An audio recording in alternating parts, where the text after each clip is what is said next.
প্ৰথমে মোৰ চেনেলৰ অন্য এটা ভিডিঅ'লৈ আপোনালোকক স্বাগতম জনাইছোঁ। আজি মই আপোনালোকৰ ওচৰত লৈ আহিছোঁ কল পিঠাৰ এটা সহজ ৰেচিপি। আৰু এই পিঠাৰ ৰেচিপিটো আপোনালোকে বনাই চাব পাৰে। ঘৰত যদি বহুত বেছি পকা কল আছে, সেই পকা কলখিনি পেলাই নিদি এই পিঠাবিধ বনাই চাবচোন, বহুত ভাল লাগে। এতিয়া আহকচোন ৰেচিপিটোৰ মাজলৈ যাওঁ।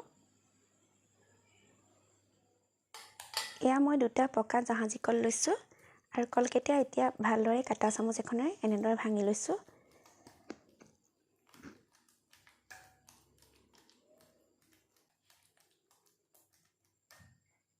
চামুচখনেৰে ভাঙিবলৈ অলপ দিগদাৰ হৈছে, গতিকে মই এতিয়া হাতেৰে ভালদৰে পিটিকি লৈছোঁ। কলকেইটা খুব ধুনীয়াকৈ মিহিকৈ হাতেৰে এনেদৰে পিটিকি ল'ব।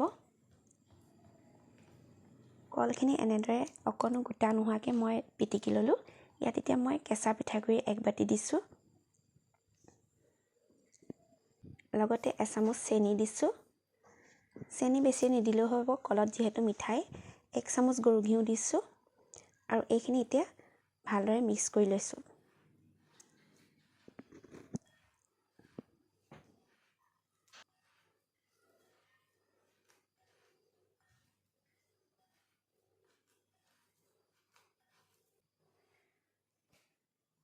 আৰু এতিয়া ইয়াত গাখীৰখিনি দি লৈছোঁ। গাখীৰ একেবাৰতে দিব নালাগে, নহ'লে বেছি জুলীয়া হৈ গ'লে আকৌ পিঠাটো ভাল নহ'ব। মই এতিয়া অকণ অকণকৈ গাখীৰ দি পেলাই মিক্সাৰটো বনাই লৈছোঁ।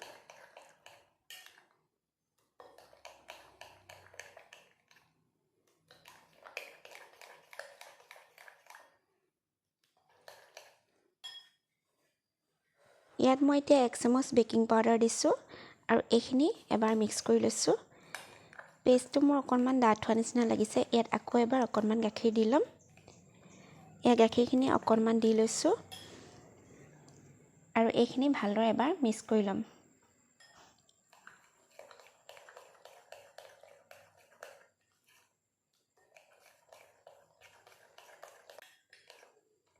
এয়া পিঠাখিনি মই ভালদৰে সানি লোৱা হৈ গ'ল। ইমানটো জোখত পেষ্টটো হ'লেই হ'ব। এতিয়া মই গেছত এখন কেৰাহী পাতি ল'ম আৰু ইয়াত মই অলপমান মিঠাতেল দি লৈছোঁ। তেলখিনি এতিয়া গৰম হ'বলৈ দিম। এয়া তেলখিনি গৰম হ'লত ইয়াত এতিয়া মই পিঠাকেইটা দি লৈছোঁ।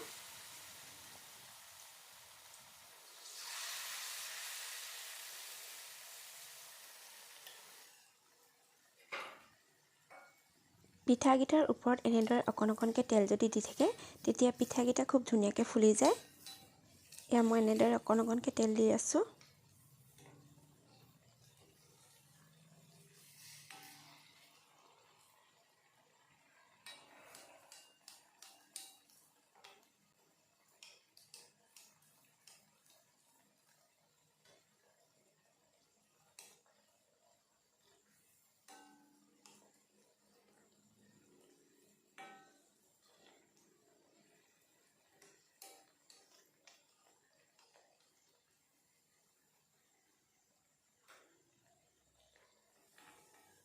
এই পিঠাকেইটা ভাজি লোৱা হৈ গ'ল। এতিয়া মই গেছৰ পৰা নমাই লৈছোঁ আৰু বাকী থকা পিঠাকেইটাও মই এতিয়া ভাজি ল'ম।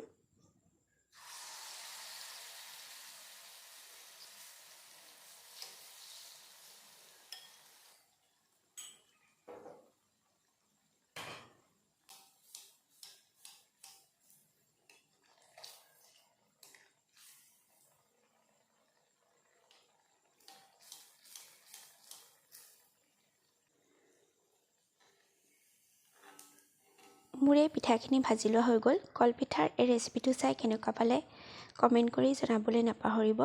আৰু ভিডিঅ'টো চাই যদি ভাল লাগিল, লাইক এটা কৰি দিব। আৰু যিসকল মোৰ চেনেললৈ নতুনকৈ আহিছে, প্লিজ মোৰ চেনেলটো ছাবস্ক্ৰাইব কৰি দিব। আকৌ এটা নতুন ৰেচিপিৰ সৈতে পুনৰ লগ পাম। আজিলৈ আহোঁ, বাই বাই।